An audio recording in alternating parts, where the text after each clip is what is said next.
ایک बीबी मसला पूछने आई, बड़ा परेशान कर गई। लोगों ने कहा हुजूर बीबी, फरमाने लगे मैंने घर के अंदर जगह बनाई हुई थी, एक पर्दा लटकता था, इस तरफ मैं बैठता था, उस तरफ अगर कोई औरत मसला पूछने आती तो पर्दे के उस पार बैठ के वो बात करती। तो मेरे बेटे ने मुझे आके बताया कि एक बूढ़ी औरत आई है बाहर मसला पूछने, तवज्जो करना जरा बात पर। फरमाते पर्दे के पीछे बिठाया, मैं भी बैठ गया तो बीबी आई और जचे तुले लफ्जों में फटाफट उसने बात शुरू कर दी। इमाम साहब फरमाते बूढ़ी थी पर उसने बात छेड़ी पर्दे के पीछे बैठ के, तो बड़े जचे तुले 2-3 जुमलों में कहने लगी, इमाम साहब मसला पूछना है। फिर मैं पूछो।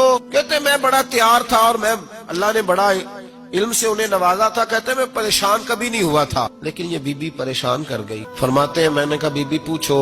कहने लगी हुजूर मैं मेहनत की कमाई से रोटी खाती हूँ, चरखा रखा हुआ है, सूत काट के उसकी कमाई खाती हूँ, सारा दिन मजदूरी करती हूँ, कभी कभी काम रह जाता है तो 14वीं के चांद की रोशनी में छत पे बैठ जाती हूँ, तो चरखा काटती हूँ। बादशाह का लश्कर मेरे करीब से कभी कभी गुजरता है, उनके पास बड़ी बड़ी लालटेनें, बड़े बड़े उनके पास रोशनी के बंदोबस्त होते, लश्कर बादशाह का गुजरता है तो बहुत बड़ा लश्कर होता है, कई किलोमीटर तक वो गुजरता जाता है, तो कई दफा अचानक उसकी रोशनी भी मेरे चरखे पे पड़ जाती है।